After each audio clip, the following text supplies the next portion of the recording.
नमस्कार मित्रांनो, स्वागत आहे आपल्या लक्षवेधी ज्ञान यूट्यूब चॅनलवरती. आपल्या चॅनलवरती आपण सरकारच्या विविध योजनांचा परिचय करून घेत असतो आणि त्या योजना शेतकऱ्यांच्या संदर्भामध्ये असतात. दिव्यांग व्यक्ती असतील, महिला असतील, बेरोजगार तरुण असतील, कर्मचारी असतील, शेतकरी असतील, या सर्व लोकांच्या संदर्भामध्ये विविध अशा योजनांचा परिचय आपण आपल्या यूट्यूब चॅनलच्या माध्यमातून घेत असतो. त्याचप्रमाणे आज या ठिकाणी महाराष्ट्रातील बचत गटांसाठी अत्यंत प्रेरणादायी माहिती तुमच्यासमोर घेऊन आलो आहे. त्यासाठी व्हिडिओ शेवटपर्यंत पाहणं. आपल्या चॅनलवरती जर तुम्ही नवीन असाल तर प्रथमतः आपल्या चॅनलला सबस्क्राईब करा. मित्रांनो, महाराष्ट्रामध्ये बचत गटाची यशस्वी भरारी 10 महिलांनी एकत्र येऊन सुरू केला व्यवसाय आणि या प्रक्रिया उद्योगातून मिळवला लाखोचा नफा. उंबर्डे येथील महिला बचत गटाने उद्योग सुरू केला असून या उद्योगातून त्यांनी मोठे यश संपादन केलेलं आहे.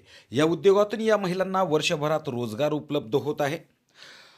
अमलकुमार जैन, रायगड जिल्हा, पेन तालुक्यातील उंबर्डे गावातील 10 महिलांनी एकत्र येत यशस्वी महिला बचत गट तयार केला. बाजारपेठेचा अभ्यास करत विविध प्रक्रिया पदार्थांच्या निर्मितीला सुरुवात केली. प्रदर्शन तसंच थेट विक्रीवर भर देत गटाने आर्थिक उलाढाल वाढवली.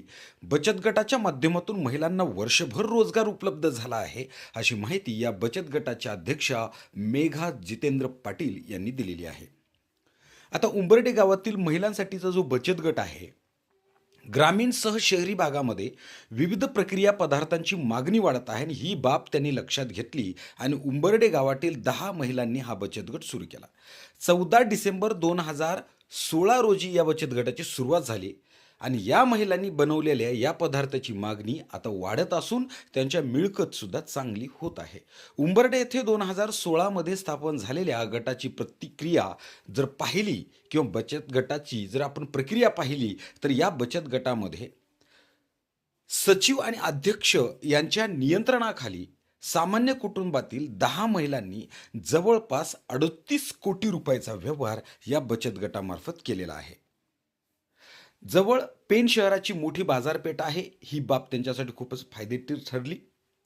आणि याचबरोबर गावठी कडधान्य, पांढरा कांदा याचीही विक्री त्यांनी सुरू केली. त्यांनीच गृहोद्योग सुरू करण्यासाठी गटाकडे पाठपुरावा केला. आता हॉटेल, विविध कार्यक्रमामध्ये याची विक्री होऊ लागली. बचत गटाने 5 ते 6 वर्षापूर्वी जिल्हा बँकेकडून 50,000 रुपयाचे कर्ज घेतले. ते कर्ज फेडल्यानंतर HDFC बँकेकडून 1,00,000 रुपयाचे कर्ज घेतले, तेही परत केले आणि आता बचत गटाला कितीही रुपयाचं कर्ज देण्यासाठी कोणतीही बँक तयार आहे. त्याचं एकच कारण म्हणजे त्या बचत गटाने सुरुवात केलेला व्यवसाय.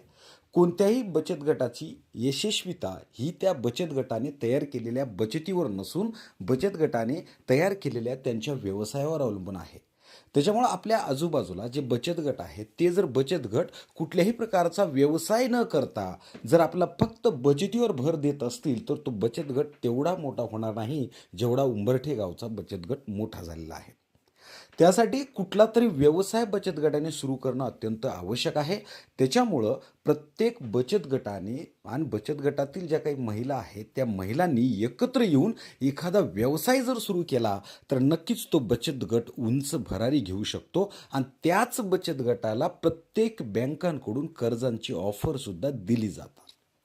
कारण कुठलीही बँक ही तुमच्या व्यवसायाला गॅरंटी करत असते, ना की तुमच्या गटाला. त्यासाठी तुमच्या गटाचा व्यवसाय कोणता आहे या गोष्टीवर तुमच्या बचत गटाचं भवितव्य अवलंबून असतं. त्याच्यामुळं आपल्या आजूबाजूला जे काही बचत गट आहे त्या बचत गटांनी लवकरात लवकर कोणता तरी व्यवसाय उभा करावा आणि त्यानंतरच आपल्या बचत गटाची प्रगती, आपल्या बचत गटातील महिलांची प्रगती कशी होणार याकडे अध्यक्ष आणि सचिव या दोघांनीही लक्ष देणं अत्यंत आवश्यक आहे. त्याच्यामुळे हा व्हिडिओ इतरांना सुद्धा पाठवा, जेणेकरून बचत गट जागरूक होतील, आपला बचत गट सुद्धा कसा मोठा होईल या बाबतीत विचार करू लागतील. हा व्हिडिओ जर आवडला असेल तर इतरांना सुद्धा शेअर करा. आपल्या चॅनलवरती जर तुम्ही नवीन असाल तर प्रथमतः आपल्या चॅनलला सबस्क्राईब करा. धन्यवाद.